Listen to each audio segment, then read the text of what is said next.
آپ لوگ Google meat پہ تشریف لائیں اور وہاں پہ انشاءاللہ ہم اس سوال جواب کا سلسلہ جاری رکھیں گے. وہاں پہ چونکہ ٹائم لیمٹ نہیں رہتا، آسانی سے ہم کوشچنس کے آنسر دے سکتے ہیں. یہاں پہ بہت ٹائم محدود رہتا ہے، اس بنا پر پورے کوشچنس کو ہم آپ لوگ پیش بھی نہیں کر سکتے، میں جواب بھی نہیں دے پاؤں گا. والسلام علیکم ورحمۃ اللہ وبرکاتہ. بہت بہت شکریہ. آپ الشیطان الرجیم بسم اللہ الرحمن الرحیم وبه نستعین وهو خیر ناصر ومعین. ان اللہ وملائکتہ یصلون علی النبی یا ایھا الذین آمنوا صلوا علیہ وسلموا تسلیما. اللهم صل علی محمد وآل محمد وعجل فرجهم. امید کرتے ہیں کہ انشاءاللہ آپ تمام دوست احباب بخیر و عافیت سے ہوں گے. آپ سب کو آج کے اس کلاس میں خوش آمدید کہتا ہوں. انشاءاللہ بہت ہی مختصر میں گزشتہ کلاسز کو، چونکہ میں سمجھتا ہوں کہ شاید کچھ دوست احباب آج نئے تشریف لائے ہوں گے، تو اس ناطے میں تھوڑا سا ریپیٹ کروں گا تاکہ دوسرے دوست احباب بھی ہم لوگوں سے منسلک ہو جائیں اس کلاسز میں. انشاءاللہ کوشش کریں گے جو بھی سوال ہوگا آپ سب بھی اپنے ذہن میں رکھیے گا. سارے سوالوں کو ہم لوگ میوٹ پہ جب اس کے بعد سٹارٹ کریں گے تو میوٹ پہ انشاءاللہ یعنی گوگل میوٹ پہ انشاءاللہ سارے کوشچنس. آواز نہیں آ رہی ہے؟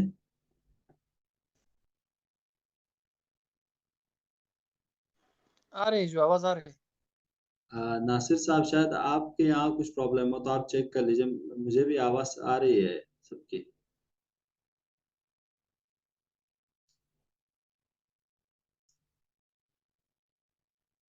تو انشاءاللہ آج کی کلاس کو پھر دوبارہ سٹارٹ کرتے ہیں. ہم لوگ یہاں پہ جو کوشش کر رہے ہیں احکام کے حوالے سے گفتگو کرنے کے ماہ مبارک رمضان کے. تو ماہ مبارک رمضان میں ہم 2-3 ٹاپکس پر گفتگو کریں گے. ایک تو سب سے پہلے ہم لوگ کوشش کریں گے جو روزانہ کی دعا ہے اس کو بھی ساتھ ساتھ میں پڑھتے جائیں، اور اس کے علاوہ جو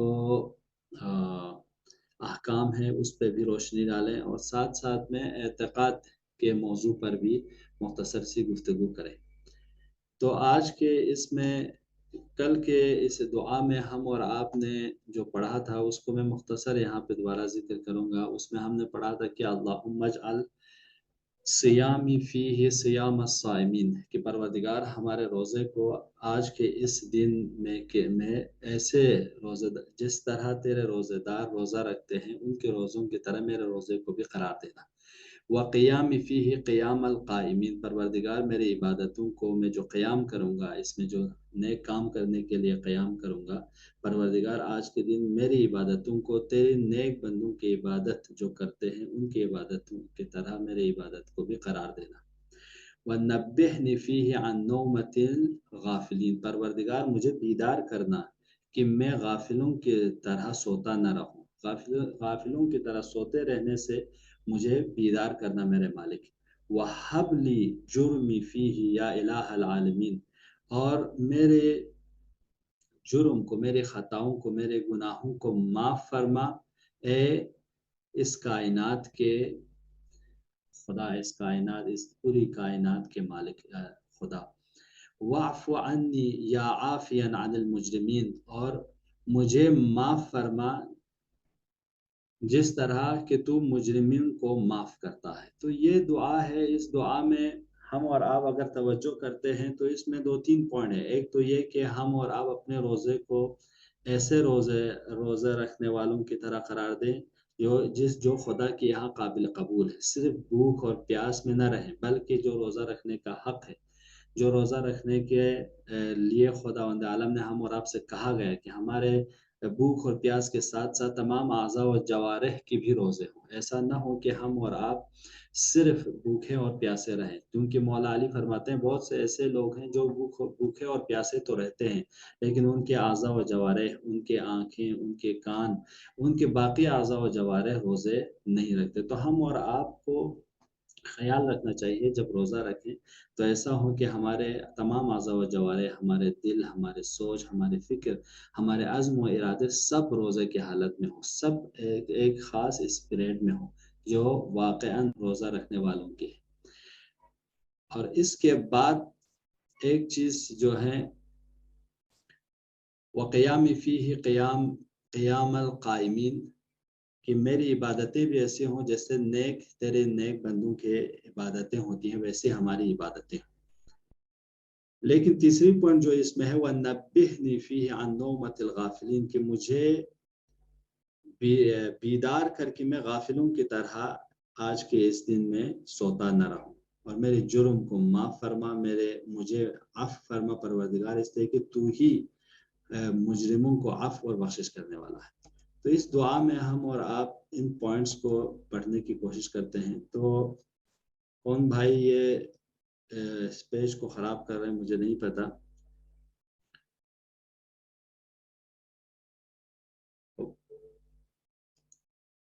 ہم نے کل عرض کیا تھا کہ روزہ واجب ہونے کی کچھ شرائط ہیں کہ کب ہم اور آپ پر روزہ واجب ہو جاتا ہے۔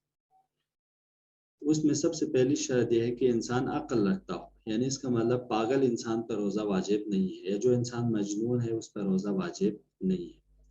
دوسری شرط ہے کہ روزہ اس انسان پر واجب ہوتا ہے کہ وہ روزہ رکھنے کی قدرت رکھتا ہو، لیکن اگر انسان روزہ رکھنے کی قدرت نہیں رکھتا تو اس پر روزہ رکھنا واجب نہیں ہے۔ تیسری شرط یہ ہے کہ روزہ اس شخص پر واجب ہے جو بالغ ہو، نابالغ پر روزہ واجب نہیں ہے۔ لیکن علماء بتاتے ہیں کہ مستحب ہے کہ انسان نابالغ یا کم سن بچوں کو روزہ رکھنے کی تلقین دے تاکہ وہ عادت کریں کہ تاکہ وہ جب بالغ ہو جائے روزہ رکھنے کی انہیں عادت ہو جائے۔ اور پانچویں، بے ہوش نہ ہو، یعنی ایک انسان اگر آپ سمجھے کہ وہ سحری سے لے کر مغرب تک اگر بے ہوش ہو جائے تو اس انسان کا اس دن کا روزہ اس پہ واجب نہیں ہے۔ اسی طرح مسافر نہ ہو، یعنی ایک انسان جن کا کام سفر کا نہ ہو یا جو ہمیشہ مسافرت نہیں کرتے جیسے ڈرائیور وغیرہ ہیں، یا جن کا شغل سفر کرنا نہ ہو، وہ انسان اگر سفر کرے تو اس دن اس کا روزہ رکھنا واجب نہیں ہے۔ اور یا وہ عورتیں، وہ خواتین جو حیض و نفاس کی حالت میں ہوں ان پر روزہ رکھنا واجب نہیں ہے، لیکن اگر حیض و نفاس سے پاک ہوں تو وہ روزہ رکھ سکتی ہے، واجب ہے۔ ضرر اور نقصان نہ ہو، یعنی انسان روزہ رکھتا ہے جس کی بنا پر اس کی بیماری بڑھ سکتی ہے یا اس کے جسم کو کوئی نقصان ہو سکتا ہے، تو اس حالت میں روزہ رکھنا واجب نہیں ہے۔ لیکن اگر کوئی ضرر نہ ہو، کوئی نقصان نہ ہو، بلکہ اس کا روزہ رکھنا واجب ہے، اس لیے کہ خود پیغمبر فرماتے ہیں صوموا تصحوا، روزہ رکھو تاکہ تم لوگ صحت مند ہو۔ اور ایک شرط یہ ہے کہ حرج اور زیادہ مشقت نہ ہو، جیسے کچھ بزرگ ہیں وہ روزہ رکھنا چاہتے ہیں لیکن ان کے لیے مشقت آور ہے، سخت ہے کہ وہ روزہ رکھیں، یا جن لوگوں کو پیاس لگتی رہتی ہے ان کے لیے روزہ رکھنا مشقت آور ہے، تو ایسے لوگ روزہ نہ رکھیں۔ یہ روزے کے واجب ہونے کی شرائط تھے، لیکن روزہ صحیح ہونے کے بھی شرط ہوتے ہیں۔ کیا روزہ کس کے صحیح ہے؟ عقل مند ہو، یعنی کیا مطلب، ایسا نہ کہ ایک انسان پاگل اگر صبح کے سحر سے لے کر مغرب تک وہ اگر بھوکا رہے، کچھ نہ کھائے، مفطرات روزہ کا وہ خیال رکھیں تو کیا اس کا روزہ صحیح ہے؟ تو کہتے ہیں علماء فرماتے ہیں نہیں، چونکہ وہ پاگل ہے لہٰذا اس کے اوپر روزہ ہی واجب نہیں تھا کہ روزہ اس کا صحیح ہونے کی بات ہو، لہٰذا عقل کا ہونا ضروری ہے، عقل مند ہونا ضروری ہے۔ دوسری شرط یہ ہے کہ روزہ صحیح ہونے کی اسلام ہو۔ ایک ملحد، ایک ایتھسٹ اگر صبح سے شام تک بھوکا رہے، یا ایک غیر مسلمان صبح سے شام تک بھوکا رہے، تو کیا اس کا روزہ صحیح ہے؟ علماء کہتے ہیں نہیں، کیونکہ اسلام کا لانا شرط ہے آپ کے روزے کے صحیح ہونے میں، آپ کی نماز کے صحیح ہونے میں، آپ کے دوسرے عبادات کو انجام دینے میں۔ تیسری چیز ایمان ہے۔ ایک انسان بے ایمان ہے، اس کو خدا اور رسول اور کسی چیز پر ایمان نہیں، نہ قیامت پر، نہ خدا پر، نہ رسول پر، نہ اماموں پر، تو اس کا روزہ صحیح نہیں ہے۔ اسی طرح نیت کا ہونا، یعنی آپ مشخص کریں، چونکہ نیت بہت مہم چیز ہے، نیت کا ہونا بھی ضروری ہے روزہ صحیح ہونے میں۔ آپ کون سا روزہ رکھ رہے ہیں؟ مستحب روزہ رکھ رہے ہیں، واجب روزہ رکھ رہے ہیں، ماہ مبارک رمضان کے روزہ رکھ رہے ہیں، قضا روزہ رکھ رہے ہیں، نذر اور عہد کے روزہ رکھ رہے ہیں، کون سے روزہ رکھ رہے ہیں؟ اس کو نیت میں نیت کرنا بہت ضروری ہے۔ دیکھیں ماہ مبارک رمضان میں ہم اور آپ ہیں، ماہ مبارک رمضان میں نیت یعنی وہ ارادہ جو ہم اور آپ اپنے دل میں کرتے ہیں کہ پروردگار میں یہ کام کر رہا ہوں، میں روزہ رکھ رہا ہوں، میں نماز پڑھ رہا ہوں، اسے کہتے ہیں نیت۔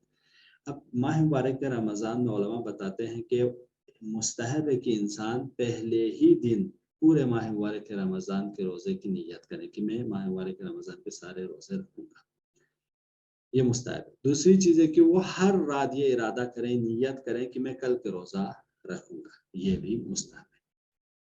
اور ہر دن انسان نیت دہراتے رہیں، یہ بہتر ہے۔ اور نیت کا ضروری نہیں ہے کہ آپ زبان پہ لائیں کہ میں روزہ رکھتا ہوں واجب قربت اللہ، نہ زبان پہ لانا واجب نہیں، آپ دل میں ہی ارادہ کریں اور صبح کی اذان سے لے کر مغرب کی اذان تک کوئی ایسا کام نہ کریں جس سے روزہ باطل ہو جاتا ہے، تب آپ کی نیت شمار ہو جائے گی۔ تو یہ نیت بہت ضروری ہے کہ ہم اور آپ اپنے ہر عبادت میں نیت رکھیں۔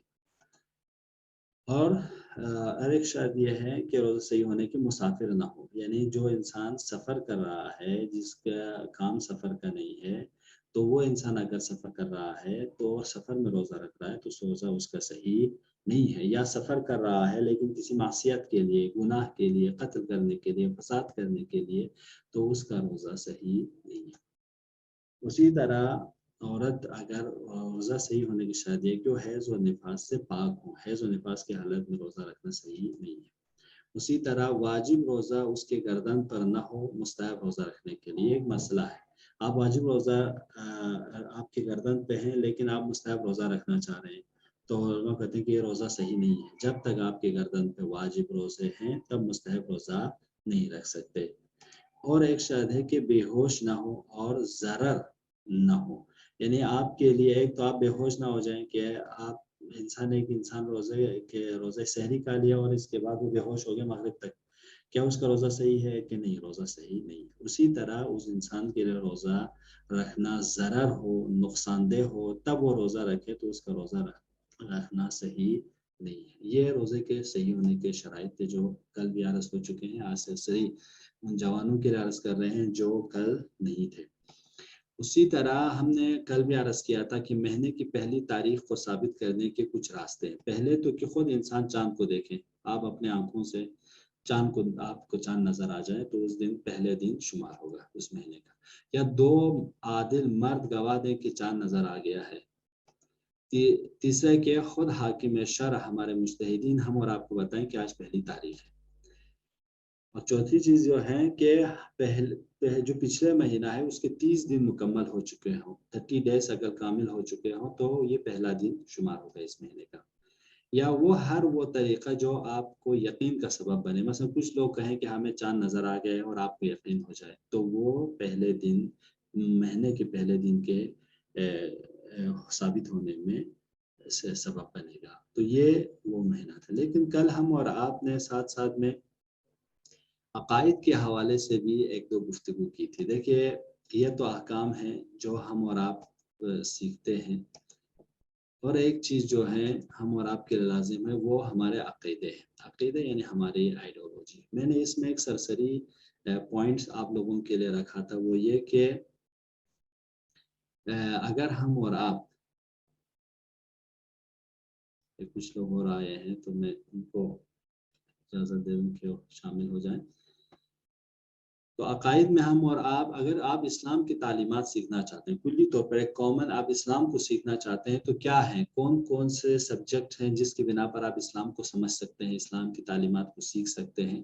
تو علماء بتاتے ہیں کہ اسلام کی تعلیمات کو 3 حصوں میں تقسیم کرتے ہیں، کہ اسلام کی تعلیمات کے کچھ حصہ عقائد ہیں، کچھ حصہ احکام میں ہیں، کچھ حصہ اخلاق ہیں۔ یعنی آپ دین اسلام کی تعلیمات کو ان 3 حصوں پر مشتمل ہے، یعنی آپ اگر اسلام پڑھنا چاہتے ہیں تو ان 3 چیزوں کو پڑھنا ضروری ہے۔ جب آپ ان 3 چیزوں کو پڑھیں گے تبھی آپ اسلام کی تعلیمات کو حاصل کر پائیں گے۔ تو اب عقائد کے حوالے سے جو کتابیں پیش کی جاتی ہیں اس کو علم الکلام کہتے ہیں، یعنی کلام کی باتیں۔ جتنے بھی کتابیں علم الکلام میں ہوں گے وہ سب کے سب آپ کو عقائد کے بارے میں بتائیں گے کہ آپ کا عقیدہ کیسے ہونے چاہیے، آپ توحید کو کیوں مانتے ہیں، آپ نبوت کو کیوں مانتے ہیں، آپ عدل کو کیسے مانتے ہیں، امامت کا عقیدہ کیوں رکھتے ہیں، قیامت پر عقیدہ کیوں رکھتے ہیں، اور عقائد سے مراد جتنے بھی مسائل ہیں ان سب کو علم کلام میں آپ بحث کریں گے۔ لیکن آپ احکام میں کو علم فقہ میں ایک علم ہے جس کو علم الفقہ کہا جاتا ہے، اس میں سارے احکام کے بارے میں آپ کو بتائیں گے کہ دیکھو آپ نماز کیوں پڑھتے ہیں، روزہ کیوں رکھتے ہیں، حج پہ کیوں جاتے ہیں اور اس کی شرائط کیا ہیں، یہ سب کے سب علم فقہ کی کتابوں میں آپ پڑھ سکتے ہیں۔ اور اسی طرح اخلاق، علم الاخلاق یہ ہیں، اخلاق کے بارے میں اگر آپ پڑھنا چاہتے ہیں تو علم الاخلاق کی کتابوں کو آپ پڑھیں گے۔ ہم اور آپ عقائد میں کس چیز کے بارے میں بحث کرتے ہیں؟ عقائد ہمارے فکر اور آئیڈیالوجی کے بارے میں بحث کرتے ہیں کہ یعنی ہم اور آپ کی کون سی فکر ہونی چاہیے، ہمارے آئیڈیالوجی کیسی ہونی چاہیے، ہم میں اور غیر میں کیا فرق ہونی چاہیے۔ یہ ساری باتیں جو انسان کے فکر سے مربوط ہیں، آئیڈیالوجی سے مربوط ہیں، یہ عقائد میں بحث ہوتی ہے۔ لیکن جو کچھ ہمارے اعمال سے مربوط ہے، جو ہمارے ایکشن سے مربوط ہیں، وہ احکام میں بحث کی جاتی ہیں کہ ہمیں کتنے رکعت نماز پڑھنی ہے، ہم کتنے دن تک روزہ رکھ سکتے ہیں، یہ سب کے سب احکام سے مربوط ہیں۔ تو یہ سب آپ احکام میں بحث کریں گے۔